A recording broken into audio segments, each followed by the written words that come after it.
Hi children, how are you? I hope you're always in a good condition.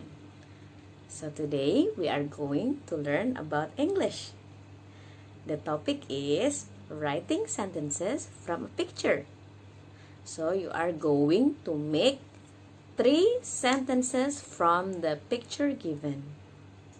Okay, so in here examples, I want to tell about my favorite skirt. So I want to make 3 sentences about my favorite skirt. Okay. Sentence number 1 will be, this is my skirt. Next, sentence number 2, I like to wear my skirt. Good. And then sentence number 3, I like my skirt because it is beautiful.